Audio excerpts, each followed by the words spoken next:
நீங்க மரணிக்கும் போதும் மரணித்த போதும் நீங்க என்ன செய்றீங்க? நறுமணம் கமழ்றீங்க, வாசமா இருக்கீங்க அப்படின்னு சொன்னாங்களே. சொல்லிட்டு வெளியில வந்து வசனங்கள் எல்லாம் ஓதி காட்டுறாங்க. வமா முஹம்மதுன் இல்லா ரசூல், இந்த முஹம்மத் தூதர் தவிர வேறு கிடையாது. அஃபையும் மாதா அவ் குத்தில இன் கலபுதும் அலா அல்காபிக்கும், அவர் வந்து இறந்துட்டாலோ கொல்லப்பட்டுட்டாலோ அப்படியே வந்த வழியிலே போயிடுவீங்களா? அல்லாஹ் கேக்குறானே, அவர் இறந்துருவார்னு சொல்றானே.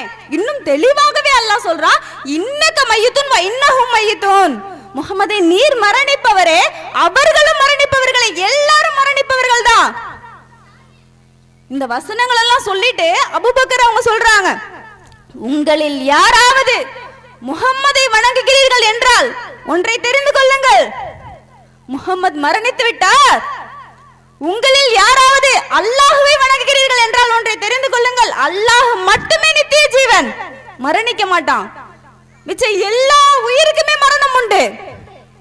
இதை மறுக்கிறார்களே, அப்படி தன்னால் உங்களுக்கு தான் அப்படி, எங்களுக்கு அப்படி கிடையாது. மரணித்தது மரணித்ததுதான். அவர்களுக்கு காதுகள்ல எப்படி கேட்கும்? ஒரு சாதாரண தூங்குறவர் கேட்கலையே. அதுவும் மையத்தா இருந்தா கூட, ஒரு அந்த உடலோட இருந்தா கூட பரவாயில்ல, கஃனிட்டு அடக்கம் பண்ணி குழியில 6 அடி குழி உள்ளாக போட்டு மண்ணை போட்டு மூடி சிமெண்ட வச்சு கட்டி அதுக்கு மேலே ஒரு பெரிய கோபுரம் மாதிரி கட்டி அதுக்கு மேல கட்டடம் எழுப்பி எப்படி காது கேட்கும்? முதல்ல அவருக்கு தமிழ் லாங்குவேஜா? அவருடைய தாய்மொழி தமிழா நீங்க பேசுறது விளங்குமா? சாவுல் ஹமீது பாதுஷா அவங்க இருக்கிறாங்களே, நல்லடியார்னு சொல்றாங்க. அது உள்ளாக நம்ம போவேனா, அவங்க நல்லடியார்களா இல்லையாங்கிறது நம்மளுக்கு தெரியாது. அல்லாஹ் குர்ஆன்ல நபிமார்களை பத்தி சொல்லியிருக்கான், அவங்க நல்லடியார்கள்னு. ஆனா இவர்கள் நல்லடியார்கள்ங்கிறது வந்து அனுமானிக்கப்பட்டது, இருக்கலாம் இல்லாமலும் இருக்கலாம், நம்மளுக்கு தெரியாது. அதுக்காக அவர்களிடத்துல வணங்குறதா? யூத கிறிஸ்தவர்களுடைய வேலையா செய்து அது சபிச்சாங்களே ரசூலுல்லாஹ். இதே போய் செஞ்சிட்டு இருக்கிறாங்க. காதுகள்ல கேட்கும். எப்படி கேட்கும்? இப்ப நான் பேசுறேன், உங்களுக்கு எல்லாருக்கும் விளங்குது, தமிழ்ல பேசுறேன். இங்க பக்கத்திலேயே மைக்க போட்டு இன்னொரு ஆலிமாவும் பேசுறாங்க, 2 பேருமே பேசுறோம். உங்களுக்கு விளங்குமா? விளங்குமா? விளங்காது. உங்க எல்லார் கையிலயும் ஒரு மைக்க கொடுத்து எல்லாரும் பேசுறீங்க, எனக்கு விளங்குமா? விளங்காது. இங்க தமிழ் தவிர வேற யாருக்காவது எந்த லாங்குவேஜா தெரியுமா? ஹிந்தி, உருது, நான் வேற சைனா லாங்குவேஜ் யாருக்கும் தெரியாது, சைனீஸ் தெரியாது. நான் சைனீஸ்ல பயான் பேசுறேன், உங்களுக்கு விளங்குமாமா? விளங்காது.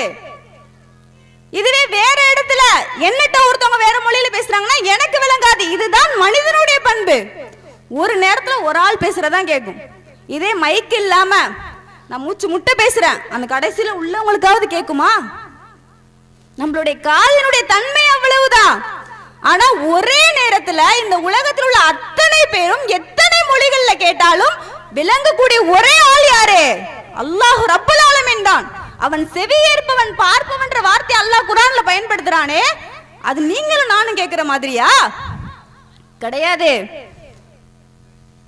எத்தனை பேர் எத்தனை நேரத்துல எந்த மொழிகள்ல கேட்டாலும் அவனுக்கு விளங்குமே. அந்த பண்பை கொண்டு போய் அவுலியாக்கள் இடத்துல வைக்கிறீங்களே, இது இணை கற்பித்தல் இல்லையா? அல்லாஹ் குர்ஆன்ல வந்து சொல்றானே, 18 நபிமார்களை தொடர்ச்சியா பேர் சொல்றான். இப்ராஹிம், இஸ்ஹாக், அப்படியே அவங்க வழித்தோன்றர்கள் எல்லாத்தையும் சொல்லிட்டு, நீங்க யாராவது இணை கற்பிச்சீங்க உங்களுடைய நல்லறங்கள் பூரா அழிஞ்சு போயிடும். எப்படியா?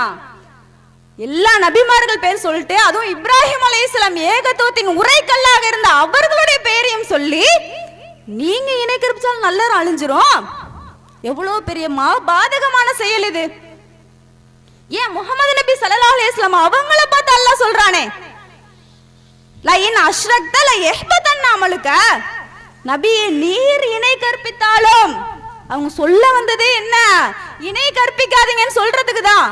ஆனால் நீயே என்னுடைய வாக்கை மீறி இணை கற்பித்தாலும் உன்னுடைய நல்லறங்களும் அழிஞ்சிடும். முன்பின் பாவம் மன்னிக்கப்பட்ட ரசூலுல்லாஹ்வுக்கே இந்த நிலைமைனா நம்மளாம் எம்மாத்தரோம்? அல்லாஹ்வுக்கு இணை வைக்கலாமா? அது எவ்வளவு பெரிய பாதகமான செயல். யோசிச்சு பாருங்க. அல்லாஹ் குர்ஆன்ல இன்னொரு சவால் விடுறான். நடக்கின்ற கால் இருக்கா, அந்த மாதிரி கேட்ட மாதிரி உங்களுடைய இணை தெய்வங்கள் எல்லாத்தையும் கூப்பிட்டு வச்சுக்கோங்கப்பா. கூப்பிட்டு வச்சுக்கிட்டு என்ன செய்யுங்க, எல்லாரையும் வச்சு ஒரே ஒரு ஈய படைக்க சொல்லுங்க. அற்பமான ஈ படைக்க முடியுமா? சரி, படைக்க கூட வேணாம், விடுங்க. நீங்க படைக்கிறதுக்குன்னு வச்சிருக்கீங்களே பொருட்கள், அதுல இருந்து ஏதாவது ஒரு சின்ன துண்டு அந்த ஈ புடுங்கிக்குச்சுன்னா அதை புடுங்க அவ்வளவு முடியுமா? அல்லாஹ் கேக்குறான் குர்ஆன்ல, நீங்கள் இணையாக வைக்கக்கூடிய அந்த கடவுள்கள் அந்த ஈ புடுங்கிட்டு போற சின்ன விஷயத்தை வாங்க முடியுமா? முடியாதே. கேட்பவனும் கேட்கப்படுபவனும் பலகீனமான நிலையில இருக்கிறான். யோசிச்சு பாருங்க, எந்த அளவுக்கு பலகீனம். மனுஷன் ஏன் தெரியுமா இன்னொருத்தவங்கள்ட்ட கேட்கிறான்? அடிப்படையான விஷயங்களை விளங்காதனாலதான். கேட்டா யாரு கொடுப்பா, யாருட்ட முதல்ல கேட்கணும், அந்த புரிதல் இல்ல. அந்த கேட்டதோட அதை கொடுக்கிறவன் யாரு, அந்த புரிதலும் இல்ல. அப்படி கொடுக்கக்கூடியவன் அந்த கேட்கக்கூடிய தேவையிலிருந்து தேவை அற்றவனாக இருக்கணும். அந்த 3 விஷயங்களை ஒரு மனுஷன் விளங்கிக்கிட்டான்னு சொன்னா யார் இடத்துலயுமே கையேந்த மாட்டான், எந்த நிலையாக இருந்தாலும் சரி. இந்த 3 அடிப்படையை விளங்காதவங்க தான் என்ன செய்வாங்க, அல்லாஹ்வால கொடுக்க முடியாது. அந்த ஆளு சின்ன சின்ன விஷயத்துல தான் அல்லாஹ் வந்து இதெல்லாம் அல்லாஹ்வால கொடுக்க முடியாது அப்படின்னு நம்புறவங்க மட்டும்தான் தர்கா வழிபாட்டுல நீடிப்பாங்க. நல்லா யோசிச்சு பாருங்க. அல்லாஹ் தன்னுடைய திருமறை குர்ஆன்ல சொல்றான். எப்படி சொல்றான்? வ இதா சாலக இபாதி அன்னி ஃப இன்னி கரீப். இவங்க என்ன நினைக்கிறாங்க, அல்லாஹ் எங்கேயோ இருக்கிறான் போல இருக்கு அப்படி நினைக்கிறாங்க. அல்லாஹ் சொல்றான், என்னை பற்றி என்னுடைய அடியார்கள் உன்கிட்ட கேட்டா சொல்லுங்க, நான் அவன் அருகில் இருக்கிறேன்னு சொல்லுங்க. தர்கால கூட ஃபேஸ்புக்ல பார்த்தேன், கடைக்கண் பார்வை பாருங்கள் பாவா. எதுக்கு அவரோட பார்வை, நம்மளுக்கு எதுக்குங்கிற? அப்படியாவது சொர்க்கத்துக்கு போயிட மாட்டோமா? நம்மள்ட்ட கேட்பாரு ஒருத்தர், அஜ்ரத் வந்து என்ன கேட்டாராம் நம்ம பேச்சாளர் ஒருத்தவங்கள்ட்ட, அல்லாஹ் என்ன உங்க வீட்டுக்கு அடுத்த வீட்டுல இருக்கிறாங்க, அப்படியே உங்களை சொர்க்கத்தை கூட்டு போறதுக்கு அவ்வளியோட துணை வேணும்ல, அவ்வளியா மட்டும் உங்க வீட்டு மாடியிலையா கூடி இருக்கிறாங்க, உங்களை கூட்டு போறதுக்கு யாரும் சொர்க்கத்துக்கு அழைச்சிட்டு போவேனா? அல்லாஹ் சொல்றதை கேளு, அல்லாஹ் சொர்க்கத்துக்கு ஒண்ணு விடுவான், அவ்வளவுதான், சிம்பிள். யாரோட கடைக்கண் பார்வையும் தேவை கிடையாது, கூடவே இருக்கங்கிற அல்லாஹ். என்ன வேணுமோ கேளு. உஜீபு தஅவத தாயி இதா தஆனி. பிரார்த்திப்பவனுடைய பிரார்த்தனைக்கு நான் பதில் அளிக்கிறேன் அப்படின்னு சொல்லிட்டு அல்லாஹ் சொல்றான். ஃபல் யஸ்தஜீபு லி, அவர் என்கிட்டே துவா செய்யட்டும். வல் யுமினு பி, என்னையே நம்பட்டும். லஅல்லஹும் யர்ஷுதூன், இதனால நேர்வழி பெறுவாங்க. யாரையும் நம்பாதப்பா, நான் இருக்கிறவங்க கூட. நம்மளாம் பெரும்பாலும் என்னங்க துவா செய்வோம், நம்மளுடைய துவாக்கள்லாம் பெரும்பாலும் எனக்கு காசு பணம் கூட அல்ல, எனக்கு வந்து என்ன செய்ய பரக்கத் செய்ய அல்ல, சொர்க்கத்துக்கு போகணும், எதெல்லாம் சாத்தியமா இருக்கோ அதை தான் கேட்போம். ஆனா நல்லா யோசிச்சு பாத்தீங்கன்னா, சாத்தியம் இல்லாத நீங்க எப்படி தெரியுமா அல்லாஹ்வை நம்பணும்? சாத்தியம் இல்லாததை கூட சாத்தியப்படுத்தக்கூடியவன் அல்லாஹ் அப்படின்னு நம்பணும்.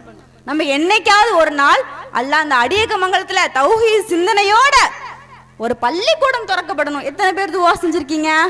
எங்க அதெல்லாம் சாத்தியம்? பொதுக்கூட்டத்துக்கே ஆள் வர காணும், அதுக்கே நாங்க எல்லாரும் ஊர் ஊரா போய் எல்லாரும் கெஞ்ச வேண்டியதா இருக்கு. இது தௌஹீத் சிந்தனையோட ஒரு பள்ளிக்கூடமா, இஸ்லாமிய ஆட்சி இந்தியாவில் வரணும், இது சாத்தியமா? ஏற்கனவே நம்மளை போட்டு கொலை பண்ணிட்டு இருக்கிறானோ, இதுல எங்கேருந்து இஸ்லாமிய ஆட்சி வர்றது?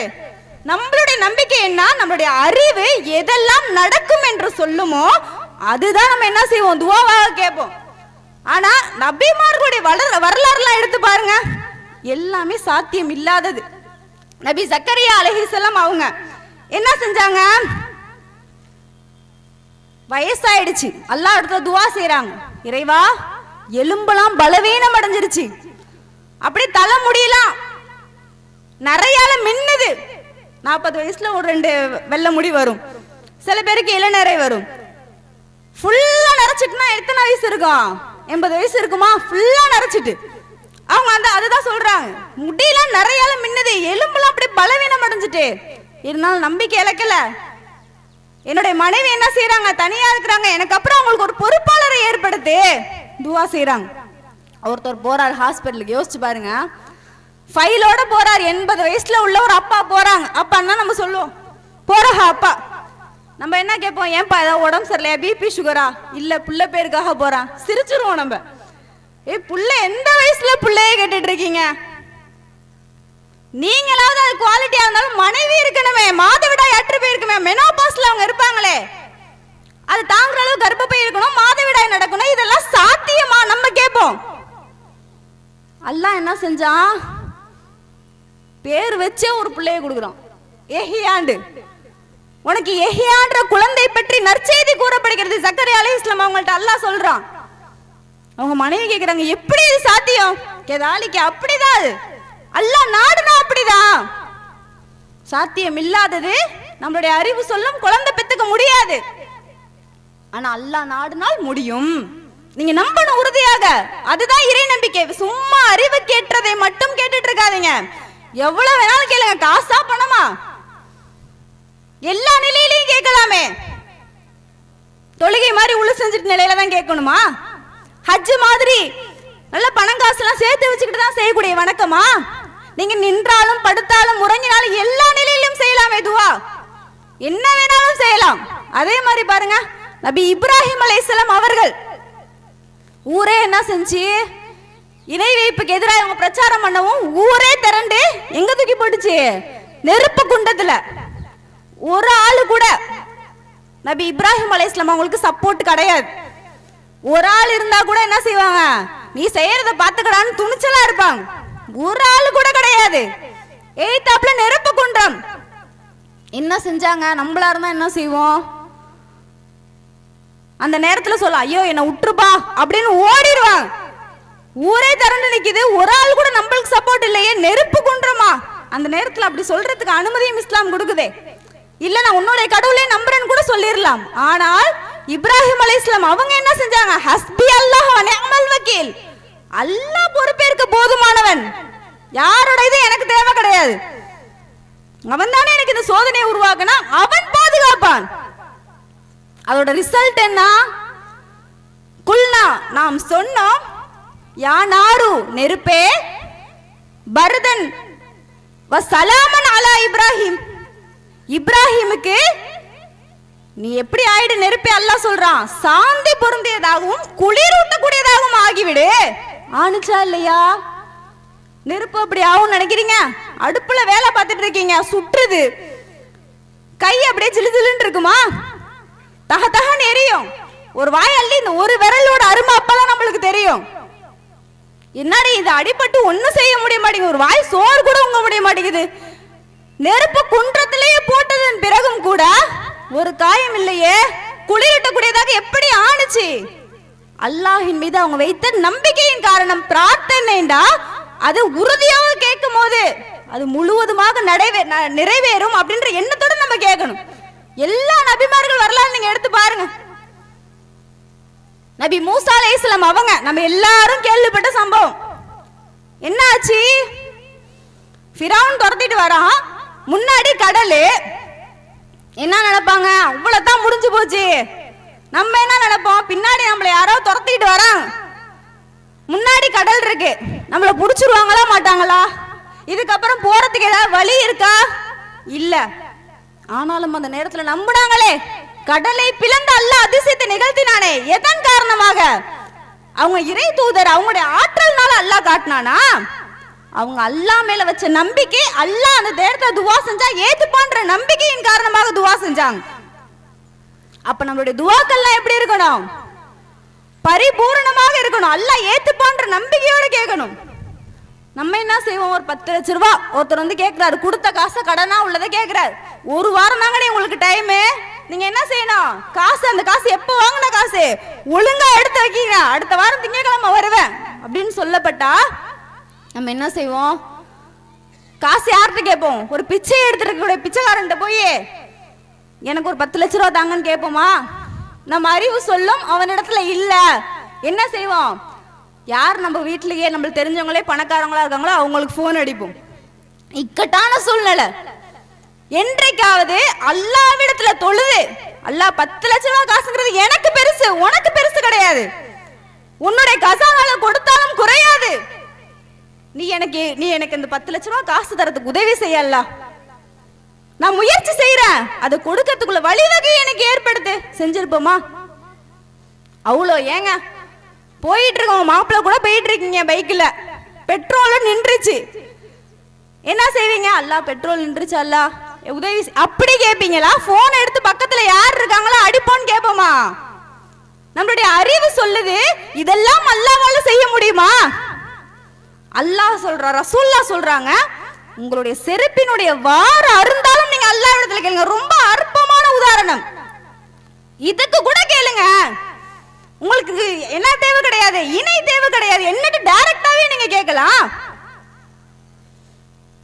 இன்னைக்கு என்ன செய்யறாங்க?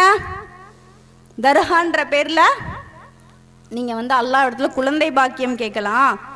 ஜக்கரியா அலைஹிஸ்ஸலாம் அவங்கள மாதிரி கூட இல்ல, கல்யாணம் ஆகி 1 வருஷம் 2 வருஷம் போய் எல்லா ட்ரீட்மெண்ட்டும் 5 வருஷத்துக்குள்ள பார்த்து முடிச்சாச்சுன்னா வீட்டில் உள்ள ஒரு வயசான அம்மா ஃபத்வா கொடுக்கும், டாக்டரேட் படிச்சவங்க, இதெல்லாம் சரியா வராதுப்ல, போய் அந்த தர்கால போய் நீ என்ன செய்ய, ஒரு கயிறை போட்டு அங்க உள்ள சீரனையை வாங்கி தின்னு, பூந்தியை வாங்கி தின்னு, அடுத்த வருஷம் உன் கையில புள்ள இருக்கும்.